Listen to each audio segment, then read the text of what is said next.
Eu sou um cavaleiro templário. Eu sou um cavaleiro da Ordem dos Pobres Cavaleiros de Cristo e do Templo de Salomão. O nosso símbolo são 2 cavaleiros em um cavalo. E há um mistério aqui. Nas crônicas das ordens de cavalaria, cada cavaleiro deveria ter pelo menos 4 cavalos à sua disposição. Então por que será que nós templários somos simbolizados por 2 cavaleiros em um mesmo cavalo? Esse é um dos maiores mistérios dos cavaleiros templários. Eu sou um cavaleiro templário. Fiz um juramento de defender os lugares sagrados da cristandade e, se for necessário, liquidar os infiéis que combatem contra a Igreja de Cristo. Nós somos monges e nós somos guerreiros. E nossa maior missão é proteger o caminho dos peregrinos cristãos em direção a Jerusalém. Talvez seja difícil para você, hoje em dia, compreender a minha época. A nossa ordem foi formada por apenas 9 cavaleiros em 1118, em Jerusalém. E quando fomos perseguidos entre 1307 e 1314 na França, já éramos mais de 30.000 cavaleiros templários. A minha época foi uma época difícil. Usamos armaduras, não porque é bonito, mas porque era necessário para sobreviver. Mistérios Templários, aqui no Além da Nuvem. Eu penso que há alguns pontos de contato com o mundo sufi. Por exemplo, o ponto de luz, que para o sufi era o que a iniciação dava, e que iria se converter com os anos de vida devota em um duplo espiritual. Um corpo de luz, que eu penso é o que representa o signo templário dos 2 cavaleiros em um cavalo. Mas será mesmo possível que os cavaleiros templários conhecessem tamanha tecnologia em termos espirituais e que deixaram isso decodificado em sua simbologia? Porque se estamos falando de um duplo espiritual, um corpo de luz, estamos certamente falando de um templo cristalino, um templo espiritual transparente. É o espírito dos cavaleiros do templo, é o que se deve compreender a mensagem e levar a mensagem que precisamos construir o nosso templo de cristal, em que tudo seja transparente, onde quem está fora consegue ver o que está dentro, e o que está dentro consegue ver quem está fora. Mas será que existe algo na iniciação dos cavaleiros templários que indique algum conhecimento secreto, algum conhecimento a mais? Então, que tipo de iniciação os templários possuíam? Bom, qualquer ordem religiosa da época tinha uma iniciação. O frade, o monge, naquele instante, desde que abandona a vida secular e se converte em um elemento dessa vida religiosa, a qual abraça para sempre, muda a sua personalidade, experimenta uma morte mística e desperta a uma nova vida, que é, efetivamente, a iniciação. E no caso dos templários, tinha que ser diferente, porque além de serem monges, eram guerreiros. Então a iniciação templária vai por 2 caminhos. Existe a iniciação monástica, a qual tomam com o mesmo entusiasmo do que qualquer outra ordem monástica da Idade Média. Mas essa iniciação guerreira, que é absolutamente insólita para a igreja cristã, que é a de poder combater sem cair em pecado. Então, desde a iniciação, o templário tinha que assumir essa luta. Mas como uma iniciação religiosa, essa luta tinha que começar consigo mesmo. É uma iniciação de lutar consigo mesmo para despertar para a nova vida a que se propõe. E existe um mistério na jornada templária. Ainda que saibamos que aqueles tempos sombrios eram tempos de muitas batalhas, muitas guerras pela sobrevivência da cristandade, não podemos deixar de perceber o aspecto mais místico e simbólico dos segredos templários. No vídeo Os Segredos do Templo de Salomão, nós vimos os aspectos antropomórficos do templo, isto é, a comparação entre o Templo de Salomão com o corpo humano, que é o templo do espírito. E assim como, de maneira análoga, muitos dos ensinos do Antigo Testamento bíblico são sombras dos ensinos do Novo Testamento bíblico, da mesma forma, parece que os templários compreenderam a transmigração de uma batalha que era física e feita de guerras literais por uma outra forma de batalha, que era interior e destinada a um templo espiritual. Não mais um templo físico, como era o Templo de Salomão e o Domo da Rocha, cuja base em forma de octógono serviu como inspiração para a grafia da Cruz Templária, o conhecidíssimo símbolo da Ordem dos Cavaleiros de Cristo e do Templo de Salomão.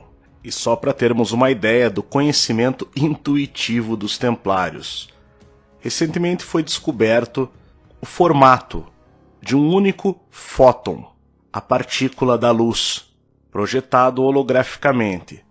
A imagem da esquerda é a reconstrução de um fóton, tal como os cientistas descobriram. Reconhece esse formato? Bom, esse era o conhecimento dos antigos templários. Lembra do corpo de luz? O que mais teria se perdido desse incrível conhecimento? O santuário islâmico do Domo da Rocha, que havia sido construído pelos muçulmanos sobre o antigo Templo de Jerusalém, foi o primeiro local convertido em igreja pelos templários na Cidade Santa. É importante citar que o Domo da Rocha foi construído no mesmo local que Salomão fez o primeiro templo. Logo, ao converter a Mesquita da Rocha em uma igreja, os templários estavam unificando as três religiões em um mesmo local. E muito embora os templários sejam conhecidos por serem grandes guerreiros, e de fato o eram e conquistaram o respeito tanto da cristandade quanto de seus inimigos, os templários tinham uma habilidade que era admirada por todas as ordens cristãs. Eles conseguiam manter uma grande diplomacia, tanto com judeus quanto com muçulmanos, em Jerusalém. Lembrando que Jerusalém era uma cidade cosmopolita, que possuía todas as religiões, desde aquela época. O mais interessante no que tange a história espiritual dos templários e o que vai acontecer depois através deles é que em Jerusalém há uma série de movimentos cristãos de diversos tipos, movimentos cristãos, igrejas cristãs orientais, como os monofisistas, os difisistas, coptos, os bizantinos e toda uma série de linhas cristãs orientais. Mas junto delas estão também, sobretudo, toda uma série de variações de religiões muçulmanas, tanto sunitas quanto as diferentes variações de linhas xiitas. E essa gente possui um vínculo extraordinário com Jerusalém e o templo, porque, na tradição islâmica, o local é onde Maomé pôs os pés para ascender ao céu. E é esse local que os templários vão utilizar como emblema e no seu próprio nome. E, na verdade, a capacidade diplomática dos templários era tamanha que, segundo testemunharam outras ordens religiosas cristãs, os templários foram capazes de realizar cultos em conjunto com judeus e muçulmanos naquele mesmo lugar. E agora nós vamos compreender o outro misterioso propósito templário. Devido sua austeridade, trabalho duro e grande disciplina, os templários conseguiram se tornar muito ricos. Não me entenda mal, os cavaleiros não tinham posses. Na verdade, tudo que eles tinham pertencia à ordem, que tinha a finalidade de proteger a cristandade e patrocinar novas cruzadas. E uma vez que a ordem havia sido criada para proteger peregrinos em direção a Jerusalém, quando o reino cristão de Jerusalém cai, em 1291, 192 anos após a conquista da Primeira Cruzada, os templários passam a se perguntar qual era o propósito da ordem nesse momento. E não apenas os templários, mas também toda a sociedade da época. De volta à Europa e com muita riqueza acumulada, os templários agora emprestavam dinheiro a reis e nobres, chegando a administrar o tesouro real da França. Após a queda definitiva de Jerusalém em 1291, os templários se perguntavam qual seria o objetivo da ordem. Muitos deles ainda defendiam uma nova cruzada para reconquistar Jerusalém. Mas nesse momento, a ganância e a ambição descontrolada do rei de França, Filipe IV, começam a dar fim àquela fase da história templária. Foi o Papa Clemente V que, em 16 de outubro de 1311, dá início, no Concílio de Vienne, a mais sangrenta e injusta perseguição da história da Igreja, que foi levada a cabo a mando do rei Filipe o Belo, de França, que, endividado, viu nas finanças templárias a solução para todos os seus problemas, e passa então a inventar uma série de acusações falsas, como sodomia, magia negra, entre outras, para se apossar dos tesouros da Ordem do Templo. O Papa Clemente V não foi capaz de resistir à vontade do rei, até que 2 anos mais tarde, em 18 de março de 1314, Paris amanheceu nervosa, por meio de confissões forjadas e provas falsificadas. Jacques de Molay, grão-mestre da Ordem do Templo, iria para a fogueira. E nós sabemos que os templários de fato foram perseguidos em França. Mas como será que foi a relação dos cavaleiros templários com outros reinos da Europa? Bom, vamos ver o que tem a nos dizer Gonçalo Martínez Dias, catedrático, doutor em História do Direito e jesuíta. Gonçalo Martínez Dias, como foi a difusão dos templários na Espanha e na Península Ibérica? Bem, foi fulminante. Logo após o Concílio de Troyes, aprovado em janeiro de 1128, e 2 meses depois já tinha um grande castelo, além de uma imensa região em Portugal ao sul de Coimbra. E além disso, na fronteira, na primeira linha com os muçulmanos, característica essa que vai permanecer nos templários peninsulares. 3 anos mais tarde, o próprio rei da Catalunha se torna templário. E nesse mesmo ano, 1131, o rei faz um testamento. O rei de Navarra e Aragão divide seu reino em 3 partes iguais, deixando 1/3 para os templários. E quanto à perseguição em outros reinos da Europa, será que aconteceu a mesma coisa que aconteceu na França do rei Filipe o Belo? É preciso ter em conta que ali os templários foram acusados e eles mesmos se acusaram, e apareceu nos processos que eram culpados. No entanto, em nenhum outro lugar da Europa apareceu que eles eram culpados. Logo, foi um problema especificamente francês. Gonçalo, e na sua opinião, qual é o motivo da decadência dos templários? Bom, eu creio que esse início tenha ocorrido na França. Agora, na Espanha, no nosso reino, não aconteceu decadência e nenhum desprestígio.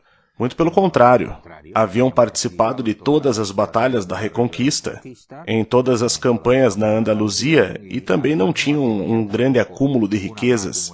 E ao contrário do que aconteceu na França, os reis, aqui na Espanha ou em Portugal, não lhes molestaram, não lhes apressaram e nenhum dos cavaleiros foi torturado. Seus bens e posses não lhes foram arrebatados, a não ser muito lentamente, e foram tratados com honra. Bom, em Portugal eles continuaram vivendo como Ordem de Cristo. Em Castela e Leão, entraram na Ordem de Calatrava.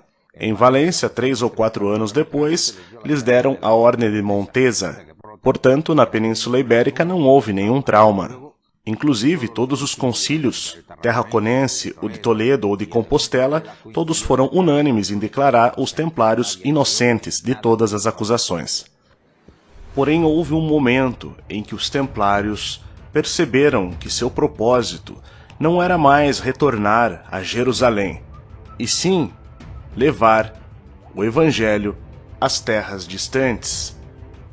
Então, os templários iniciam o seu mais novo empreendimento, que em Portugal foi encabeçado pela Ordem de Cristo, a conquista da América, hasteando em solo brasileiro aquela que ficou conhecida como a primeira bandeira do Brasil, a Cruz Templária da Ordem de Cristo.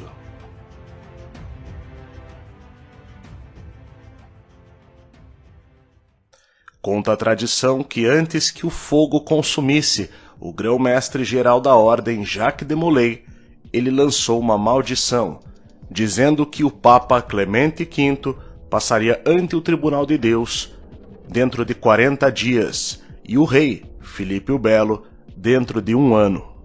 E a história confirma que 33 dias após aquela infame condenação, Clemente V morria de uma infecção intestinal. 9 meses depois, o rei Filipe morria paralítico após uma queda de cavalo em Fontainebleau. Também tiveram um final obscuro e violento a maioria dos instigadores e cúmplices do rei nos processos contra os templários. É certo que quando se fala de cavaleiros templários, muitos mistérios ainda não foram trazidos para a luz do dia. Vale citar um documento que foi encontrado nos arquivos secretos do Vaticano em 2001 e que foi divulgado em 2007 em uma obra relacionada ao julgamento que pôs fim à Ordem dos Cavaleiros Templários.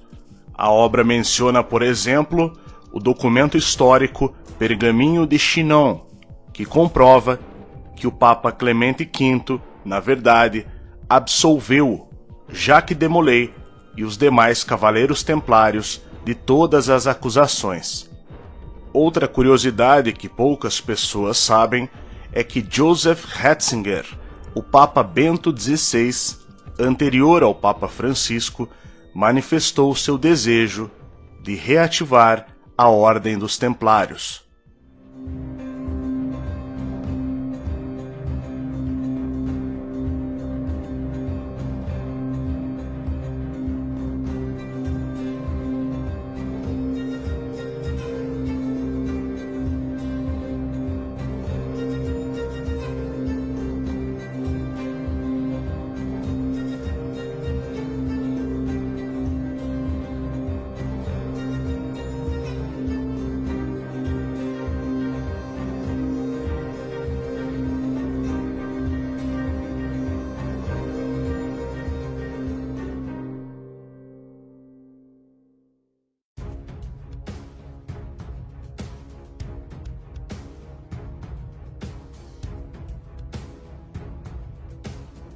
Olá pessoal, estamos iniciando então mais um Ressurgentes. No vídeo passado eu falei a respeito da criação dos conceitos de direita e esquerda e da apropriação por parte da maçonaria em relação ao estudo do Quinto Império e o uso do mesmo para promover E aqui você tem mais 2 vídeos com assuntos relacionados a esse para você escolher. Não esquece de divulgar o canal Além da Nuvem para sua família e para os seus amigos nas suas redes sociais, porque a verdade importa.